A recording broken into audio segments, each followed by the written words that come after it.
Hello and welcome. You're listening to the Just Love Them podcast. I'm your host, Cherie Best. Join us to discover how to stay connected, how to find healing, and how to deepen your relationships with the people you care about who have made different religious choices than you have. Thank you for liking and subscribing to this podcast and for leaving comments. If you have not yet joined the private Just Love Them Facebook page, I invite you to do that now. If you are interested in the support group that we are putting together, go to cheriebest.com and fill out the contact form on the front page with the word interested. Today, I have a very special guest. Today's guest knows a thing or two about balancing life's many roles with grace and heart.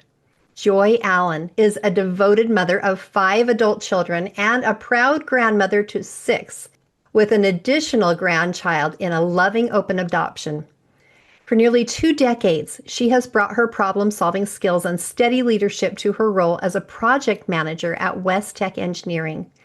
But beyond her career, Joy's story is one of family, resilience, and adventure. Married to her husband for 41 years, she loves traveling, making memories, and embracing every new chapter that life brings. Get ready to be inspired by Joy's journey. Welcome, Joy. Thank you so much. I'm so excited you're here. I want to just share a little bit with my listeners about how we got connected. You were in this really amazing gratitude challenge, and at the end of that journey, there was what would we call it? A 45-day gratitude celebration.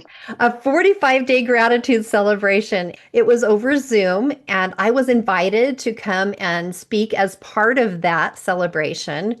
Gratitude is absolutely one of my favorite topics to talk about. So it was so fun for me to get to come and be part of you doing that.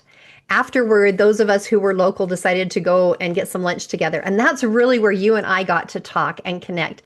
As we waited in line at Zupa's, you kind of told me your story. I just knew that you needed to come on this podcast and share with my listeners because I was so inspired by you. Well, I feel the same. I feel like all of us have journeys and we can learn and grow. That 45-day gratitude challenge is absolutely amazing. I think this was my 7th or 8th year. As soon as we get to New Year, I start counting days until it starts again. It's Wow. 45 days before Thanksgiving and it ends on Thanksgiving Day. But every day starts with 10 items you're grateful for, goes to 15, and it ends with 20 a day. And it has just every year, it opens my eyes to how greatly my life is blessed in so many small ways, so many big ways. And when I think that, but as I go through the challenge, I find myself saying I'm grateful for the trials I have because I see the blessing in them. Rachel that does this, she just guides us in such a wonderful way. And every year it's absolutely life-changing. And every year it's gotten easier for me to see the blessings throughout the whole year. It's great. That's wonderful. It's shifted your brain into gratitude. I've had similar experiences. I don't think I'm a guru like you are, but I have learned a ton about gratitude and how focusing on that shifts your brain. For my listeners, anybody who's interested in doing it, Rachel Curfew does this gratitude challenge every year. You can go to rachelcurfew.com and find out more. It's a wonderful, wonderful thing. And she does this wonderful celebration at the end that's so fun. Let's get into today's topic, Joy. I would love you to just start wherever you would like to, telling us about your journey with having loved ones that have left the church and what you've learned from that. Okay. I want to start by saying I love the name of this podcast, Give Them Love. My mom had a saying, she's been gone, I think it's 12 years in May. And she had a saying that she did not just quote, but she lived her life by it every day. Everything was around this. And it was, love is the answer. Now, what was your question? I remember Ooh, when I had a bunch of little kids, my mom, I would call her and say, Mom, I have a question. She was so full of knowledge. And she'd say, well, love is the answer. Now, what was your question? And she'd chuckle and then she'd go on to help me with whatever I was doing. But it ingrained in my mind that love is the answer. as I think about my mom teaching me that, I think it helped me to see, as my adult kids have made other choices than I would, to just always remember to love them, even though it was a rough path at first. Being a mom to 5 children has been one of my greatest blessings in life. As I have watched them learn and grow, I found great growth in myself. As tiny newborn babies, they needed a lot of care and love. And then they moved into elementary school and they started becoming more into making their own choices. And then they went into the junior high and high school arenas. And as a mom, I would try to encourage them to step outside of their comfort zone and try new things. I had 2 of my children that had learning disabilities. One of them was diagnosed with oppositional defiance disorder, and one of them was diagnosed with pervasive developmental disorder. Pervasive developmental disorder in today's world would be on the spectrum, somewhere on the spectrum, but you can't really even get a diagnosis on that anymore.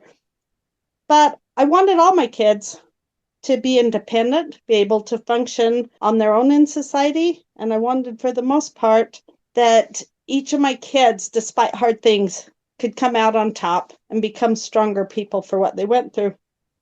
I raised them to believe in God. I raised them to go to church. I wanted them to give service when they saw someone needing service, and I wanted them to love others.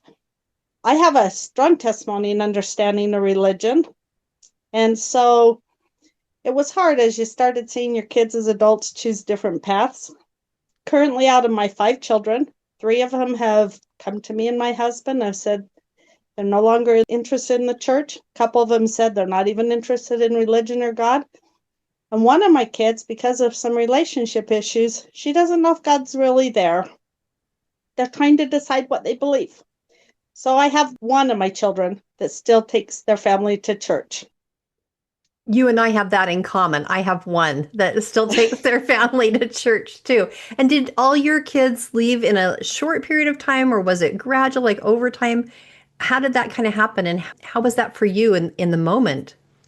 My one that's kind of walking the fence right now, trying to decide, that's the child that through teen years and things went back and forth. So right now I feel like there's a better place they're in than they used to be, because at least they are open to conversations. The other 3, it was probably within 2 years of each other. Oh, 2 of wow. them it was within 3 months of each other. Hmm. And it was a gut puncher. It's like That's such a good description. It really does feel like that. It really does feel like being punched in the gut, doesn't it?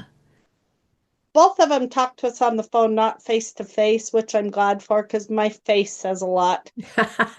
And I know my mouth was probably just hanging open. What? But it allowed for me to not act wrong in that situation. You can keep your mouth shut, but you can't keep your face quiet. The body language is, you're right. The body language is way harder to control than the mouth, I think. Yes. So at first I thought, why would you do this on the phone? And yet I was so grateful for it.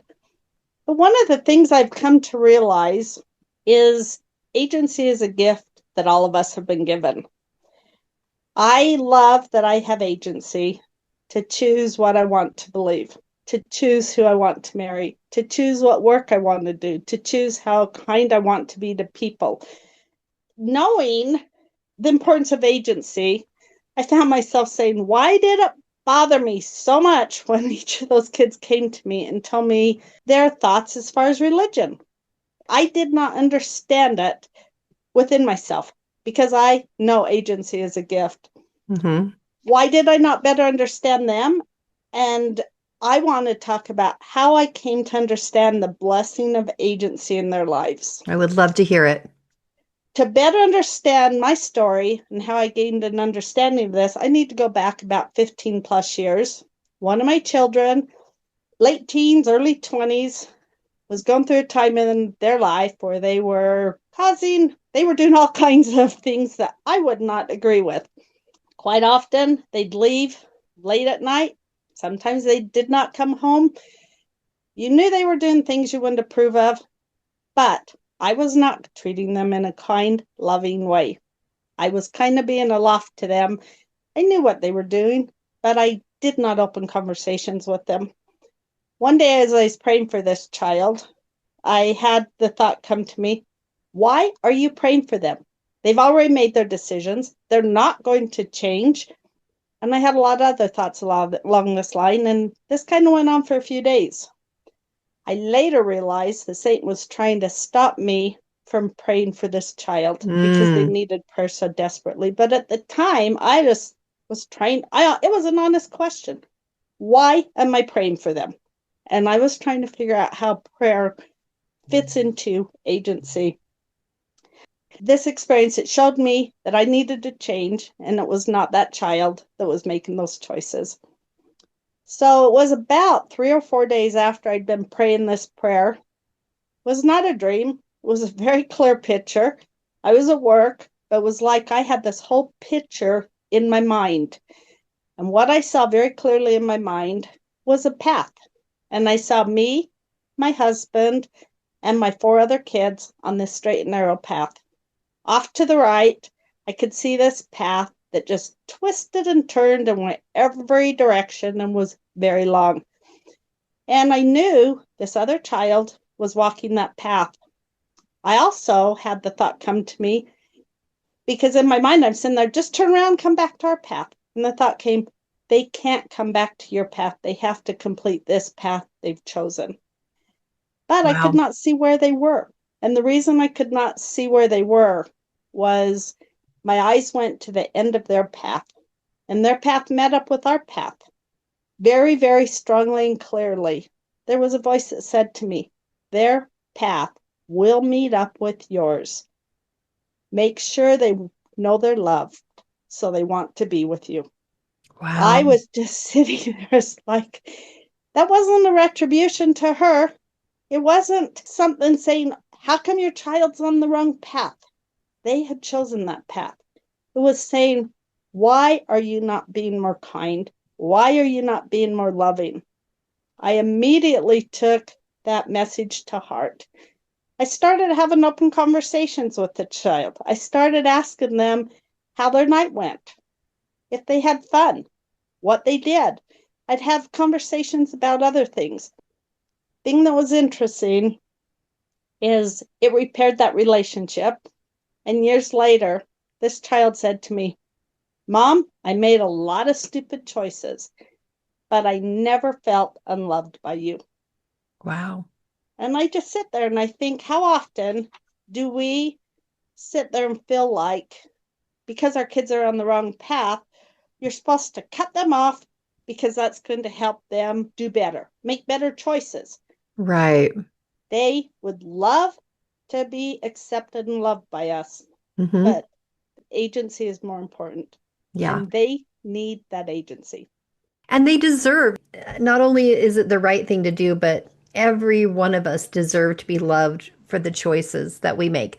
I've said this on this podcast before, but I have a son who one day came to me. He's a little jokester. So he was kidding, but not kidding.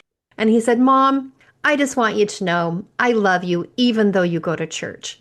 But it was, to me, it made such a good point that he doesn't not love me because I choose to go to church, and he wants to be loved because he doesn't, so we each want to be loved no matter what our choices are.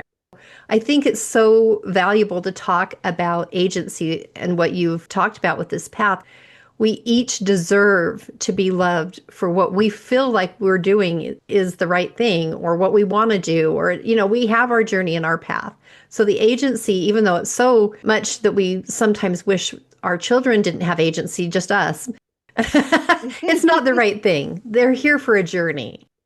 Your vision or your dream or whatever you want to call it, what you saw is so valuable because it shows we're each on our own journey, and that's okay. And it will come back together.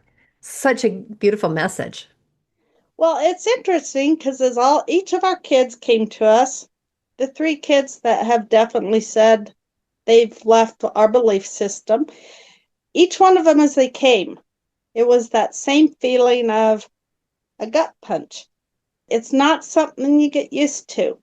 But each time I think I was able to more quickly turn my thoughts process around and say they have their agency. The first one I did not see coming.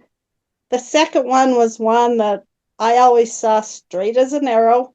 So that one was hard just because of Yeah. who I thought he was. The third one, by the time they came and told us they were leaving, it was a situation where they had not been going to church for quite some time. And it didn't really hit me very strong. It was more, why did you feel the need to say something? But because of that experience years before, did not take me very long before I would see that same thought in my mind. But I now would see multiple kids on this other path. The paths were all different. There were lots of paths going off because each one of them had their different reasons for choosing to leave. Each one of them had their different reasons for wanting to choose that path. But I had my choice to make if I was going to put barriers up in our relationship or if I was just going to love them. And it Yeah. got to where it was easier to love them. The thing that was interesting is I would say, how do I help them? The thoughts that came to me was love them, accept them, serve them, listen to them, talk to them, and be there for them. But the serve was the one that I found so interesting because as I found ways to serve them, I'd call, hey, can I watch your kids while you go on a date night? Is there anything I can do to come help you? But as I did that, each one of them would come back and would say, okay, what can we do to help you? Last summer, 3 of them came and put in a sprinkling system for us. And it's great because my husband has some disabilities and I was having a hard time keeping up with it. Lots of hours. But every time they come over to visit, what do you need done? And Mm-hmm. it's because I continued to serve them even with their choices. I was very interested in what you shared about serving them, asking to watch their kids so they could go on a date and different things. I had a woman I was talking to not too long ago who had offered her kids the same things, but then the things that her children were doing on their dates, she was not okay with. You know, maybe they were out drinking or they had gone to a bar, you know, the couple had gone to a bar or something. She was upset. She felt taken advantage of, that she had watched these kids, but then the things that her children were doing were not things she agreed with. And, she, you know, it just didn't sit very well with her. But what I'm learning from what you said, and what I think we can all learn from what you said, is it's not really about what the kids are doing on a date. It's about serving those children and letting them know that you love them. You don't have to agree with what they're doing.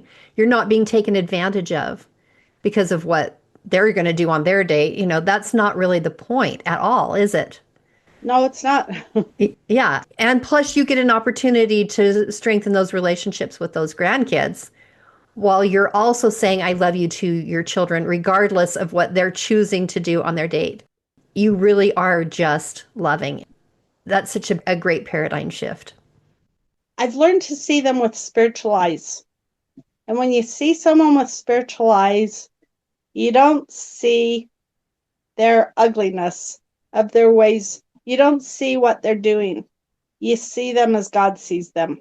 And when you see them as God sees them, God does not withhold love because someone does something that he would not agree with. He loves them more. Mm-hmm. When you think about Christ in his life, he went to those that needed to be healed, those that needed to be touched, those that needed serving. He always went out to those that probably were not on the path they belonged on. And as I have done this for my kids, the thought that comes to me over and over, and I know it's because of my mom's saying, but it's love does conquer all. Remind me what it is your mom always said to you. Love is the answer. Now, what was your question? That's so good. The thing I love about, though, it's easy to say things, but are you living your life to emulate that? And she did. When she passed away, there were so many people that came to the viewing and many people that said, your mom just loved everyone and she served everyone. That's how she lived her life. And so quite often I think as I'm going through struggles, I think of my mom. And how do you love someone? Hmm. Love is the answer. Now, what was your question? The question is love. The answer to the question is love. Because I think as your kids choose different paths, I think it's important to realize you can still keep what you want in your home. You don't have to sit there and say, okay, I can let them just do whatever. But I had an experience where the first one that said they were leaving the church, they would come over. And quite often they would start having conversations that were uncomfortable for my one child that's still in the church with their family. It got to where if they were there, they didn't want to come. One day I just pulled this particular child was the only one there, and I just pulled that child aside. I said, hey, I just want to ask you a favor. Oh, what's that, Mom? What do you need help with? I said, well, when we come out to your home for dinner, I said, we respect your belief system and your views. I said, when you invite us for dinner, we always say a blessing on the food, but we don't ask you to because that's not your belief system. And I said, we do blessings on the food and we have things in our home. I would like to ask you not to bring up conversations that could become inflammatory with others. I said, if you ever have discussions you want to have, come into our room at some point in time. We're happy to discuss those things. We're happy to listen, but it's making others feel uncomfortable. And if you could just do that, it'd be so helpful. He said, oh, I never thought about it. Okay. And it's Wow. never happened since. He's Wow. very respectful of that. But when I pointed out that I was being respectful of his views and all I wanted was respect from him, he was right on board because he knew that was true. You had put enough points into the relationship that you were able to then make a withdrawal and a request and have it Uh-huh. honored. That is Yes. beautiful. And I think the other one was it's still okay to say very strongly what your belief system is. It's okay to say why you feel that way. One day we had had a tree that had come down in the front yard, and this child had said, can I come help you cut it up into smaller pieces and you can put it under your porch for wood? And I said, yeah. So we were out there. He was doing his chainsaw. He stopped and he looked at me and he says, Mom, I have a question for you. Okay, what's your question? If Dad were to leave the church, would you leave the church? I says, I have my own testimony. It's very strong. I said, I would not leave the church if he left the church, but I also would not leave him. I said, I know what I know to be true. And I just bore a testimony to him. It was a few minutes later, he was doing his chainsaw and he stopped. Mom, he knows how close I am to all five of my sisters. Mom, if every single one of your sisters were to leave the church, would you leave the church? I said, no, once again, I have a very strong testimony. I would not quit loving them and they would still be my best friends. But my belief system says I keep believing and I would continue to believe and live what I know to be true. It was a few minutes later, he stopped his chainsaw. Mom, if Grandpa, which is my dad, were to leave the church, would you leave the church? At that point in time, I says, now you're being ridiculous. And I'm not answering that question. My dad at the point was 90 years old. He had joined the church after him and my mom were married. Their whole lives had been planned as far as how they serve others, how they love, how they honor God, how they keep the commandments. And he was going nowhere. And I just said, you're ridiculous. I said, I'm not even answering that. But I think it's important when they come to you not to hide the light that comes from your testimony, but to very strongly say, no, I won't leave, but I'll keep loving them. Because Yeah. I think that was important for them to hear. You can leave and I'm still going to love you. They can leave and I'm still going to love them. And I think it's so important for, especially like when your child came to you and asked you that, they were trying to see where are your boundaries? Like how strong are your beliefs about what you believe? You answered it in such a beautiful way, such a strong way. That child now knows that you're not shakable and that your feelings about God are not dependent on any other person, but that it's your relationship with God. And they were able to ask you that without you ever having to really even bear your testimony or do anything. And yet you did. And yet they do Mhm. know how you feel without Yes. question. What a wonderful way to have that happen, that conversation. I think one of the things, kind of as some ending points, my heart has become so full of gratitude for a Heavenly Father who has given me the gift of agency. My life is so blessed because I recognize that that is a gift, not just for me, but for everyone. And as I have come up against situations with my own kids, I have a brother who has stepped away. There's other people I know who have.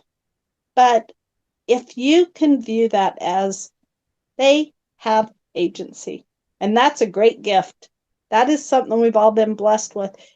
And then pray for the ability to see them as Heavenly Father sees them.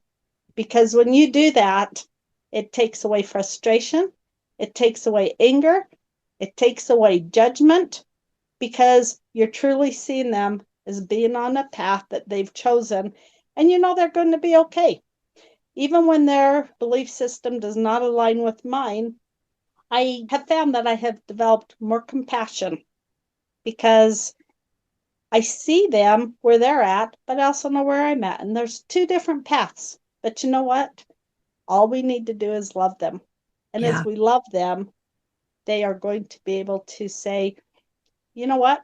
I know my mom loves me. It's like that child who stepped away and said, I never felt unloved despite the choices I made. That was 15 plus years ago. Hmm. And it was many years before that that there was difficulties with this child. So for them to say that, that's powerful, That is to know that powerful. you were able to show love. One of the things I wanted to point out about what you said, even way back when you told about this experience that you had where you saw the paths, you would not have had that experience had you not been asking God for direction, for comfort, whatever it is that you were praying for. God only gives us what we ask for. I really appreciate that you encourage us to ask for the ability to see our loved ones the way He does. Because had you not been asking that, you would not have seen that path. You would not have had that experience, and you would not be able to have made the adjustments that you've made in your life that have changed your relationships with your children. That's true. I know that as you ask that question, love is the answer. Now, what was your question? I know that it's telling you love is the answer. And I know I will be guided and directed to know how to love them. Love them right where they're at. I think too often as parents, we say, I'll love them when their belief system aligns with mine, or I'll love them when they're keeping the commandments, or I'll love them when there's these conditions on it. Unconditional love is I will love them just because I have been commanded to love them, Hmm. not to judge them, but to love them. And I think if we just remember that, I am so grateful for a mom who taught that to me throughout my whole childhood and my adulthood as a young mom. I'm grateful for those reminders, and I am so grateful for a loving Heavenly Father who has given me the gift of agency. And now I have to give that same grace to others as they choose different paths than mine and just love them wherever they are. Beautiful, Joy. Thank you so much for being here with me today. I think you're a very wise woman, and I know I have learned from you today and been inspired by you. I would imagine that others have too. For my listeners, thank you for listening to this episode. If you have found it valuable, please share it with someone else. If you would like more information about the gratitude challenge that we talked about in the beginning, that Rachel Curfew does every fall, which is a fabulous program, I will leave a link for her website in the show notes. And please join me again next time for another episode of Just Love Them.